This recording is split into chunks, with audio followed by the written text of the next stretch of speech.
Hello friends, we are studying EVS 1 chapter number 5 Water for every household.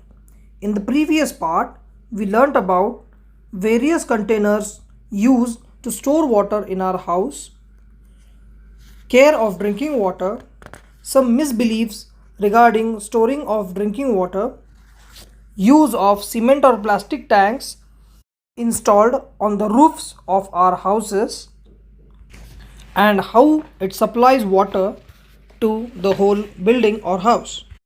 In today's part, we are going to learn about water supply for human settlements, water tanks at a height, and journey of water from its source to our house. We'll start with water supply for human settlements. As we have studied in the previous chapters, that lakes, rivers, reservoirs, and dams are our source of water. They are often at long distances from our house. It is difficult to collect water from such distant places. Besides, we cannot be sure that water can be used as it is for drinking. That is why a large water source is identified near a settlement. Water from it is brought through pipes to a common place. There, water is made safe for drinking. This is called purification of water. Arrangements are made to distribute this water all over the town or city. This is called distribution of water. Can you tell? When we draw water into a spray pump from a bucket, in which direction does the water flow? Yes, it flows in the upward direction. Using this principle, we'll see water tanks at a height. We know that water flows downwards, but if we want to lift water upwards, we have to use some force. To do that, we need to use a machine. Machines used for lifting water are called pumps. Pumps run on diesel or electricity. Before electricity was discovered, it was not possible to raise water to a very great heights, but electric pumps can help us to do so. Hence, water can be filled in tanks at a height and supplied from there to towns and cities. You must have seen these type of tanks near your residential area, and they are also located at a greater height. Such a tanks are used to store water that leaves the water purification plant. According to the need, water is released from these tanks through pipes. This pipe branches out into smaller pipes which lead the water to different areas around the large water tank. In a particular area, the pipe branches out into smaller and smaller pipes which take water to every house. In some places, there are 2 or 3 common taps for the whole area. People living in that area come there to fill water for their families.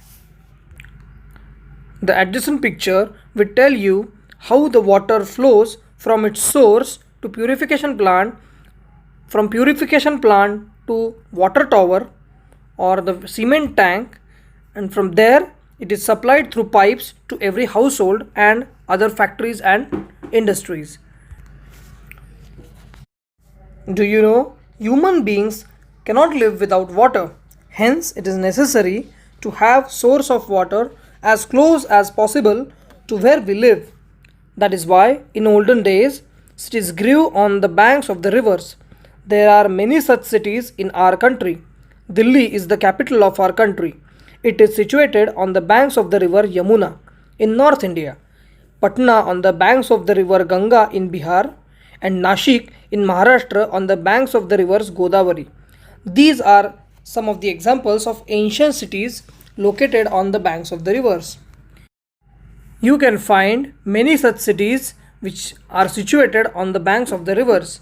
For example, Pune is situated on the banks of 2 rivers, that is Mula and Mutha. You can make a list of such cities which lie on the banks of the rivers. Even today, in some places, water is drawn from wells or bore wells for use, but it needs to be ensured that water is potable. If it is not, then it should be boiled for the purpose of drinking so that it will not endanger our health. In some places, water is supplied by transporting it by means of tankers.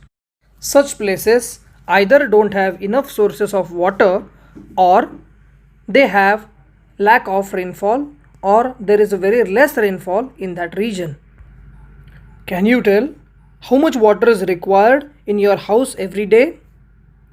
Who fills this water?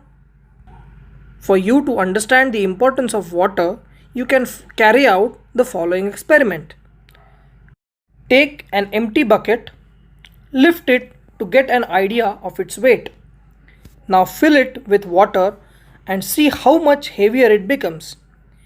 It is quite difficult to carry a bucket full of water from one place to another. Don't you agree? With this experiment, you must have seen just to fill and transport one bucket of water requires lot of efforts.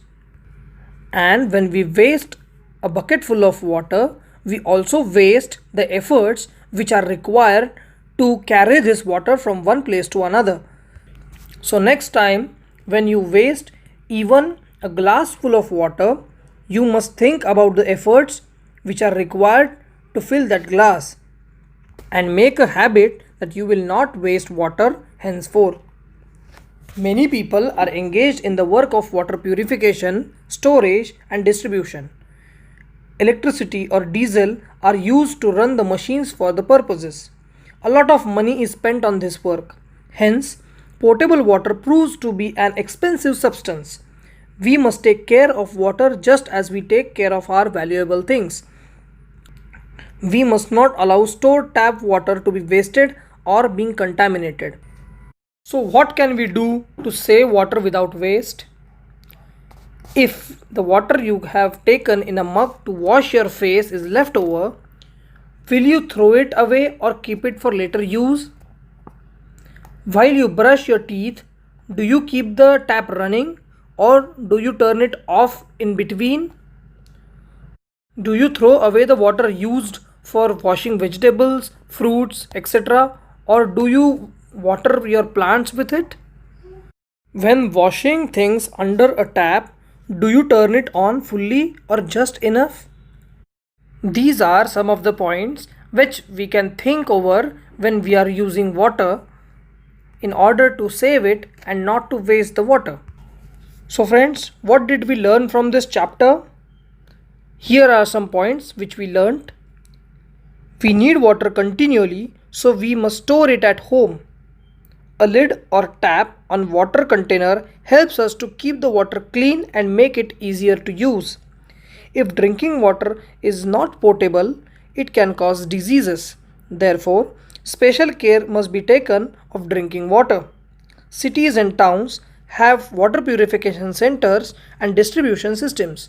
If we use water from other sources, we should ensure that it is potable.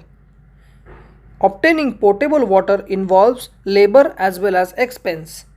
Water should be stored properly and used carefully.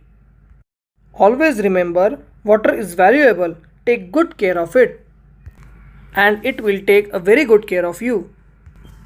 Thank you.